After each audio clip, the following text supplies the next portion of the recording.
Salam Patriot bersama Chandra Tua. Tema kali ini adalah mudik dilarang. Pelajari temuan baru. Ternyata lockdown tak kurangi kematian akibat COVID. Mengapa hal ini kita angkat? Karena pemerintah sudah memutuskan mudik dilarang.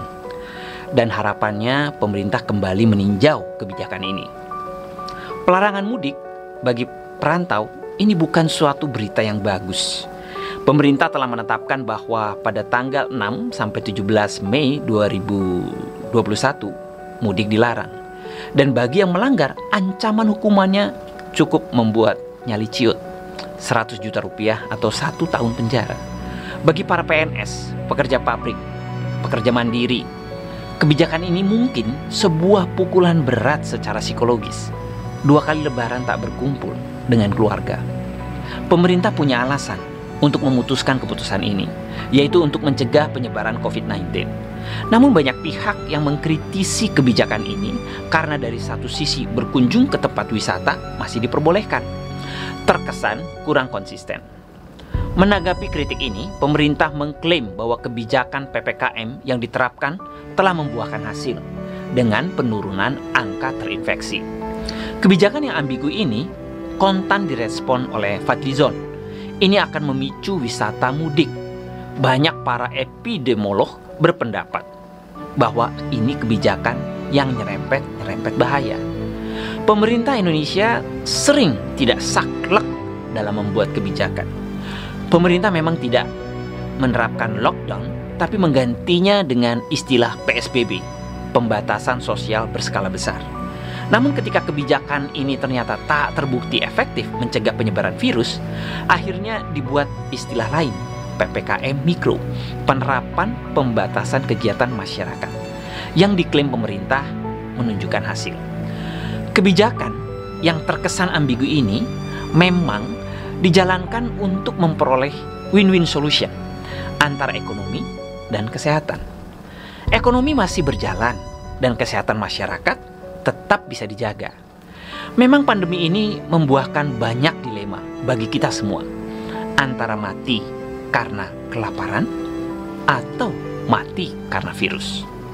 Agar tidak ragu untuk membuka ekonomi kembali dan menghilangkan rasa takut berlebihan akan virus ini, pemerintah perlu baca hasil penelitian terbaru bahwa sejatinya lockdown yang merupakan solusi ekstrim ala PKT, Partai Komunis Tiongkok, dalam menyikapi wabah ini ternyata tak efektif diterapkan di banyak negara. Hasil penelitian lebih lanjut di link deskripsi ya.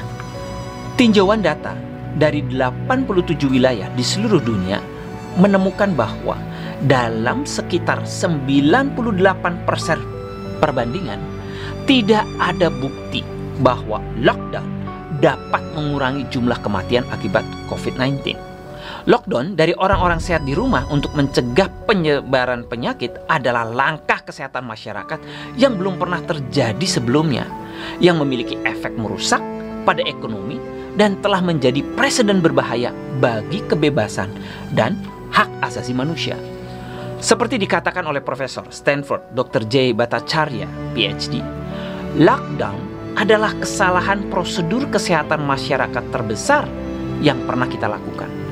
Semakin banyak penelitian yang semakin menegaskan bahwa lockdown pada kenyataannya sebagian besar tidak efektif dalam mengurangi kematian akibat COVID-19. Sementara juga menyebabkan bahaya ekonomi bagi publik. Bhattacharya adalah profesor kedokteran di Stanford dan rekan peneliti di National Bureau of Economics Research. Dia juga seorang rekan senior di Stanford Institute for Economics Policy Research dan di Stanford Freeman Spogli Institute. Tidak ada bukti kematian akibat COVID-19 berkurang dengan tetap di rumah. Saya ulangi, tidak ada bukti kematian akibat COVID-19 berkurang dengan tetap di rumah. Pada November 2020, sekelompok peneliti internasional merilis penelitian di jurnal Computer Methods and Programs in Biomedicine. Ini didasarkan pada model matematika canggih yang menemukan bahwa tinggal di rumah sendiri tidak memiliki peran utama dalam penularan COVID-19. Berdasarkan hal ini, para peneliti dari Brazil berangkat untuk menentukan hubungan antara COVID-19 kematian per juta orang dan presentasi orang yang tetap tinggal di tempat tinggal mereka saat terkunci.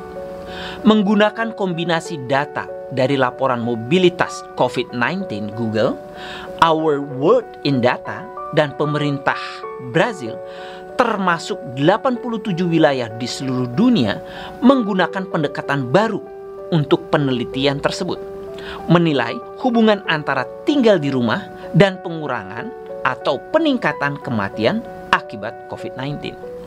Secara khusus mereka mencatat, jika variasi dalam perbedaan antara jumlah kematian per juta di dua negara, katakanlah A dan B, dan variasi dalam perbedaan nilai tinggal di rumah antara A dan B menunjukkan pola yang serupa, hal ini disebabkan oleh hubungan antara dua variabel. Sebaliknya, jika pola-pola ini sangat berbeda, ini adalah bukti bahwa nilai-nilai tinggal di rumah dan jumlah kematian per juta tidak terkait, kecuali tentu saja faktor-faktor lain yang tidak terhitung yang berperan. Para peneliti mempublikasikan studi mereka dalam laporan ilmiah pada awal Maret. Hasil studi itu telah banyak dikritik dan saat ini sedang menjalani sejenis tinjauan dan diskusi sejawat. Dengan publikasi, menunggu untuk mendengar dari semua suara sebelum kesimpulan akhir. Analisis restriktif dan global dilakukan dalam penelitian ini. Dalam analisis restriktif, perbandingan langsung dua wilayah terjadi jika 3 dari 4 kondisi berikut ini serupa: kepadatan penduduk, persentase penduduk perkotaan, indeks pembangunan manusia, dan luas wilayah. Perbandingan global mencakup kawasan dan negara di seluruh dunia. Dalam analisis restriktif, hanya 1 perbandingan atau 3% antara yang signifikan, yakni negara bagian Roraima, Brazil, dan negara bagian Rondônia, Brazil. Sedangkan dalam perbandingan global hanya 1,6% yang berbeda secara signifikan. Memang perbandingan global mengkonfirmasi hasil yang ditemukan pada yang terbatas. Hanya 1,6% dari angka kematian dapat dijelaskan dengan tinggal di rumah. Dengan kata lain, dalam sekitar 98% perbandingan tidak ada bukti bahwa jumlah kematian per juta berkurang dengan tinggal di rumah. Penemuan ini didukung oleh contoh dunia nyata yang terjadi pada saat itu. Misalnya, temuan kami sesuai dengan kumpulan data kematian COVID-19 yang dikonfirmasi setiap hari per juta di Inggris. Pub, restoran, dan tempat pangkas rambut dibuka di Irlandia pada 29 Juni dan masker tidak wajib. Setelah lebih dari 2 bulan tidak ada lonjakan yang teramati. Bahkan angka kematian terus menurun. Peru telah dianggap sebagai negara dengan lockdown paling ketat di dunia. Namun pada 20 September, Peru memiliki jumlah kematian per juta tertinggi.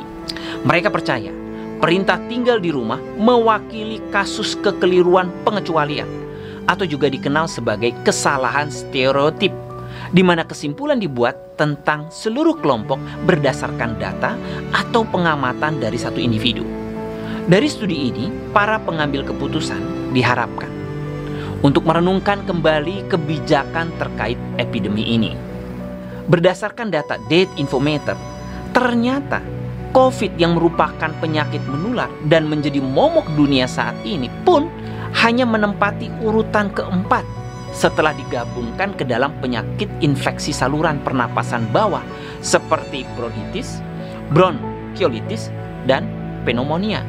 Penyebab kematian utama adalah justru bukan penyakit menular, adalah penyakit jantung. Melarang mudik pasti memukul banyak pihak. Mereka akan mencari cara untuk menyiasati peraturan. Bahkan Gubernur Jawa Tengah mengusulkan mudik lebih awal untuk menyikapi larangan ini.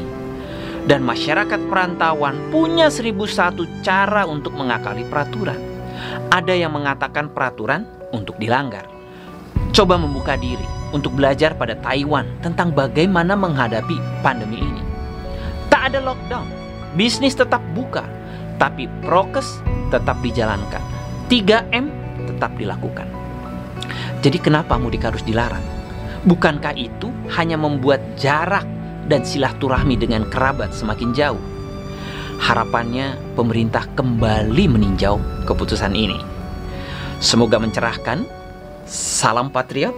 Saya Chandra Tua, mohon undur diri.